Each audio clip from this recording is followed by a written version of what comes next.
மிக மகிழ்ச்சியோட இந்த மாலை பொழுது ஆராதனையை உயிர்த்தெழுதலின் நம்பிக்கையில் நாம் நின்று இதை பெற்றுக் கொண்டிருக்கிறோம். ஒரு 300 ஆண்டுகள் முதலாம் திருச்சபை உருவான காலத்திலே இப்பொழுது நாம் கிறிஸ்து மதத்தின் பெயரால் இயேசு கிறிஸ்துவின் பெயரால் அனுஷ்டிக்கின்ற நாட்கள் இல்லை, கிடையாது. பரிசுத்த பவுல், அவருக்கு பின்னால் வந்த அப்போஸ்தலர்கள் யாரும் அதை குறித்து நமக்கு கட்டளையிடவில்லை, நிருப புத்தகத்தில் எழுதப்படவில்லை. தேவனுடைய வார்த்தையிலிருந்து, சத்தியத்திலிருந்து ஒரு வார்த்தையை கூட்டவும் கூடாது, குறைக்கவும் கூடாது என்கின்ற நிலைக்கு நாம் போகாவிட்டாலும் சில காரியங்களை நாம் செய்கின்ற பொழுது இன்றைக்கு விழிப்பாய் இருக்கின்ற உலகம் அல்லது இதை குறித்து அறிந்து கொள்ள வேண்டும் என்று நினைக்கின்ற உலகம், அறிவாளிகள் நிறைந்த உலகம், கம்ப்யூட்டர் போன்ற கருவிகள் எல்லா தகவல்களையும் உடனுக்குடன் கொடுக்கக்கூடிய ஒரு நிலையில் நம்மை பார்த்து இதற்கு வேதாந்தத்திலிருந்து ஒரு ஆதாரத்தை காட்டுங்கள் என்று சொன்னால் நம்மால் காட்ட இயலாது. அப்படிப்பட்ட ஒரு தர்ம சங்கடத்திற்கு பரிசுத்த ஆவியானவர் ஒரு உண்மையான விசுவாசியும் வழிநடத்த மாட்டார். அப்படியானால் இதை அனுஷ்டிக்கிறவர்கள் எல்லாம் தவறு செய்கிறார்களா என்றால் அதுவும் கிடையாது.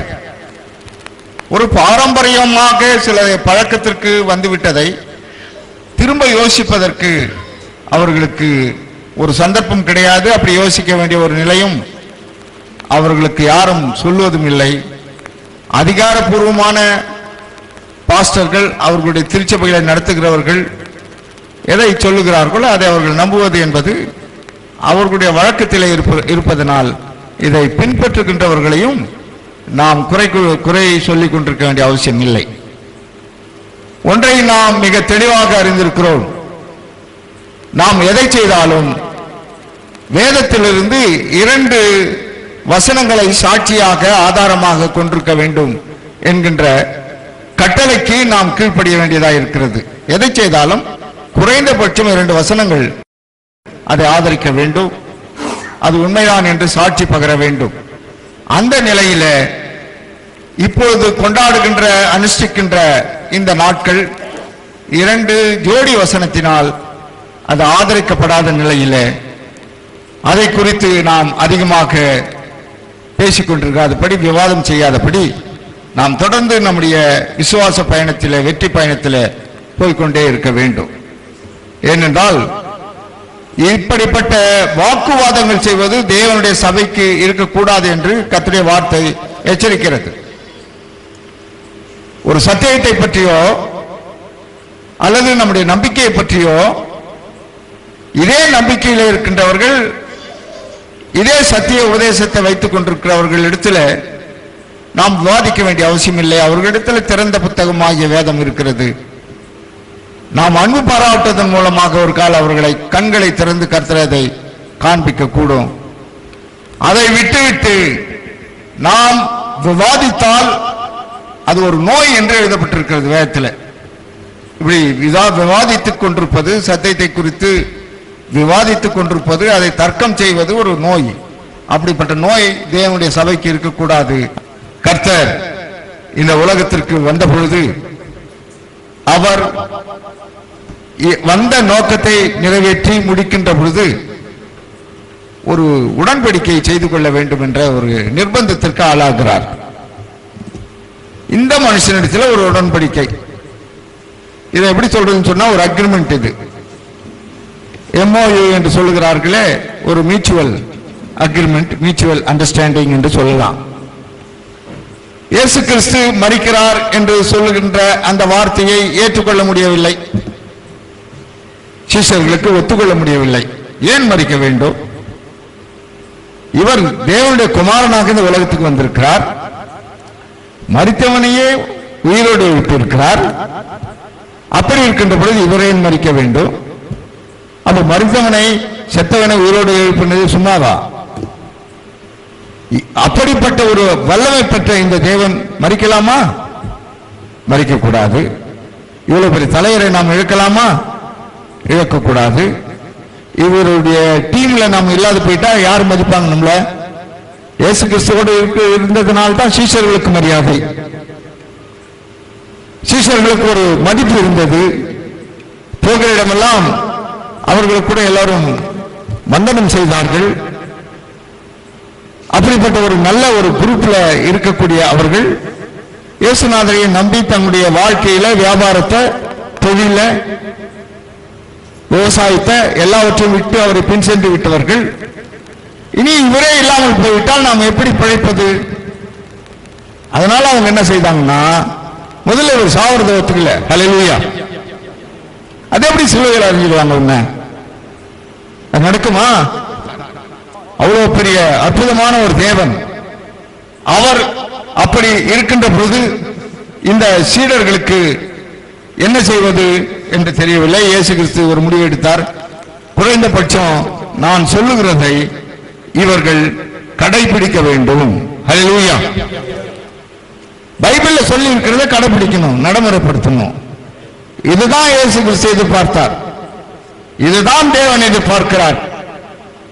இதுதான் ஒரு உண்மையான தகப்பனுடைய எண்ணம். தான் சொல்லுகிறதை கடைபிடிக்க வேண்டும். இவர்கள் கடைபிடிப்பார்களோ இல்லையோ, ஆகவே ஒரு அக்ரிமெண்ட் போட்டுதான் ஒரு முடிவுக்கு வந்தார். ஹல்லேலூயா. ஒரு அக்ரிமெண்ட் போடணும்னு நினைச்சாரு. புதிய உடன்படிக்கை, நியூ கவர்னன்ட், ஒரு அக்ரிமெண்ட் போட்டார்.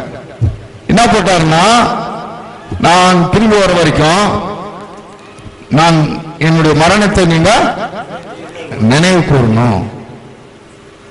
அப்போ நினைவு கூறுவதற்கு ஒரு குட் ஃப்ரைடே வந்தா என்ன தப்பு?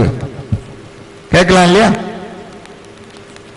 நினைவு கூற சொன்னாரு. ஆனா எப்படி நினைவு கூற சொன்னாருன்னு சொன்னா, நீங்க ஒன்னா சேர்ந்து ஒரு பாதத்தை ஒருவர் கழுவி, ஒருவருக்கு ஒருவர் மன்னித்துக் கொண்டு, ஒருவர் மீது இருக்கிற கசப்பை ஒருவர் நீக்கிக் கொண்டு, உங்களுடைய சகோதர அன்பை நிலைநாட்ட வேண்டும் என்கின்ற ஒரு ஒப்பந்தத்தில் உங்களை நான் சேர்க்க விரும்புகிறேன். அப்படி ஒப்பந்தம் ஏற்படுத்துவதற்கு அடையாளமாக என்னுடைய மாம்சத்தை புசித்து என் ரத்தத்திலே நீங்கள் பானம் பண்ண வேண்டும் என்று சொன்னார். ஒரு விஷயத்தை நாம் புரிந்து கொள்ள வேண்டும். சத்தியத்தை யார் பின்பற்றினாலும், சத்தியத்தின்படி அதை பின்பற்றினால் அவர்களை எதிர்க்கின்ற ஒரு போர்ஸ் இருக்கும். ஹல்லேலூயா. நீங்க சத்தியத்தை பின்பற்றாம இயேசு கிறிஸ்துவின் பேரால படங்களையும் சிலைகளையும் வைத்து வணங்கி பாருங்கள், அந்த கோயில் ரொம்ப பெருசாயிடும். யார் போய் எவாஞ்சலிசமும் பண்ண வேண்டிய அவசியம் இல்லை. போய் வீடு வீடா போய் சத்தியத்தை கூட சொல்ல வேண்டியது இல்லை. ஹல்லேலூயா. ஒரு உடன்படிக்கைக்குள்ளாக நாம் போயிடணுங்க. வேக்னஸ் நமக்கு இருக்க முடியாதுங்க. அந்த உடன்படிக்கையை தான் இயேசு கிறிஸ்து ராபோஜனத்தில் வைக்கிறார். அந்த உடன்படிக்கையிலே பிரவேசிப்பதற்கு நினைவு கூறுவதற்காக நாம் இங்க வந்திருக்கிறோம். அப்படி அந்த ராபோஜனத்தை அவர் ஏற்படுத்துகின்ற பொழுது, எல்லோராலும் ஜீரணிக்க முடியாத விஷயத்தை அவர் சொல்லுகின்ற பொழுது, என் மாம்சத்தை புசித்து என் ரத்தத்தை பானம் பண்ண வேண்டும் என்கின்ற ஒரு உடன்படிக்கை ஏற்படுத்துகின்ற பொழுது, ஏன் அதை செய்ய வேண்டும், எப்படி செய்ய வேண்டும், அது சாத்தியமா, அவருடைய ரத்தம் என்றால் என்ன, அவருடைய மாம்சம் என்றால் என்ன என்கின்ற கேள்விகளை கேட்டு பதிலை பெற்றுக் கொள்ள வேண்டுமே தவிர, அதை புரியாமல் இருப்பதும் தவறு, புரிந்து கொண்டு செயல்படுத்தாமல் இருப்பதும் தப்பு. ஆகவே கர்த்தருடைய பிள்ளைகளே, ஆண்டவர் கடைசியா செய்த உடன்படிக்கை தான் இந்த அக்ரிமெண்ட். என்ன அக்ரிமெண்ட் பண்ணாருன்னு சொன்னா, யோவான் எழுதின சுவிசேஷ புத்தகம் 6ஆம் அதிகாரம் 54ஆம் வசனம், ஒரே ஒரு வசனத்தை நாம் வாசிக்கலாம். அவர் செய்த உடன்படிக்கையில இது ஒரு ஷரத்து, ஒரு செக்ஷன். இது இந்த ஒரு செக்ஷனை மட்டும் நாம் வாசிக்கலாம். என் மாம்சத்தை புசித்து என் ரத்தத்தை பானம் பண்ணுகிறவனுக்கு நித்திய ஜீவன் உண்டு. போதும். அப்புறமா அந்த ஒரு சின்ன வரியை அப்புறம் வாசிக்கலாம். நித்திய ஜீவன் வேண்டும். ஹல்லேலூயா. நித்திய ஜீவனுக்கு என்னெல்லாம் விளக்கம் இருக்கிறது தெரியுமா வேதத்துல? நீ மனம் திரும்ப வேண்டும், உன் பாவங்கள் மன்னிக்கப்பட வேண்டும், நீ ஞானஸ்தானம் பெற வேண்டும், நீ தண்ணீரால் மட்டும் பிறந்தால் போதாது, ஆவியினால் பிறக்க வேண்டும். இப்படி பல விஷயங்கள் இருக்கின்றன. ஆனால் கடைசி உடன்படிக்கையிலே, கடைசி அக்ரிமெண்ட்ல ஆண்டவர் சொல்லுகிற காரியம் என்னவென்று சொன்னால், என் மாம்சத்தை புசித்து என் ரத்தத்தில் பானம் பண்ணினால் நித்திய ஜீவன் உண்டு. ஹல்லேலூயா. இயேசு கிறிஸ்து உயிர்த்தெழுந்தது போல நாமும் உயிர்த்தெழ வேண்டும். ஹல்லேலூயா. கர்த்தர் உங்களை ஆசீர்வதிப்பாராக. நான் அல்ல, இயேசு கிறிஸ்து சொல்லுகிறார், நீ இந்த வேலையை செய்ய, உனக்கு எனக்கு இது ஒரு அக்ரிமெண்ட், இந்த அக்ரிமெண்ட்டுக்குள்ள நீ கையெழுத்து போடு. என்ன, நான் எத்தனையோ முறை சொல்லிட்டேன், தீர்க்கதரிசிகள்லாம் அனுப்பிச்சு எவ்வளவு பேசினேன், நானே நேர வந்து எல்லாம் பேசினேன். பிறகு என்னையே சிலுவையில் அடைய வேண்டிய சூழ்நிலை வருகிறது. நான் உயிர்த்தெழத்தான் போகிறேன், ஆனால் நீ உயிர்த்தெழ வேண்டும். நீ உயிர்த்தெழுவதற்கு நான் ஒரு வழியை சொல்லுகிறேன். கடைசியா இதையாகல நீ யோசனை பண்ணி இந்த அக்ரிமெண்ட்ல கையெழுத்து போட்டு இதன்படி நட. வாசிங்க அதை. நான் அவனை கடைசி நாளில் எழுப்புவேன். போதும். ஹல்லேலூயா. கடைசி நாளிலே இந்த அக்ரிமெண்டின் படி அவருடைய மாம்சத்தை புசித்து அவர்களுடைய ரத்தத்திலே பானம் பண்ணுகிறவனை அவர் கடைசி நாளில் எழுப்புவார். ஹல்லேலூயா. உங்களுக்காகவும் எனக்காகவும் அவர் சிந்திய ரத்தத்தை நினைத்து வாழ வேண்டும். பண்டிகைக்கு கொண்டாடுவதற்காகவா அந்த ரத்தத்தை சிந்தினார்? கொஞ்சம் யோசனை பண்ணி பாருங்க. அவ்வளோ பெரிய தேவனை தரை மட்டமாக மனிதர்களை போல மாற்றி நாமே அறிக்கை செய்வதற்காகவா அவர் இவ்வளவு பெரிய தியாகத்தை செய்தார்? நினைவு கூறுதல் என்றால் என்ன கர்த்தருடைய பிள்ளைகளே? அது உண்மை என்று நம்பி, அதுதான் உண்மை என்று நம்பி அதை மட்டுமே நினைவில் வைக்க வேண்டுமே தவிர இடையில வந்த யாதையும் அதிலே இட்டு கட்டிக் கொள்ளக் கூடாது. ஹல்லேலூயா. கடைசி நாளிலே அவர் நம்மை உயிர்த்தெழ செய்வதற்கு இந்த அக்ரிமெண்ட்ல நாம் போனாதான் முடியும் இந்த வேதம் சொல்கிறது. வேற வழியே இல்லை. பாதக்கழுவிலும் ராபோஜனத்தையும் நாம் பங்கடைகின்ற பொழுது இவ்வளவு பெரிய விஷயம் அதில் இருக்கிறது என்று நீங்கள் உணர்ந்து இதை ஒரு சடங்காக இல்லாமல் சத்தியமாக நினைத்து நினைவு கூறுங்கள். கர்த்தர் உங்களை ஆசீர்வதிப்பாராக.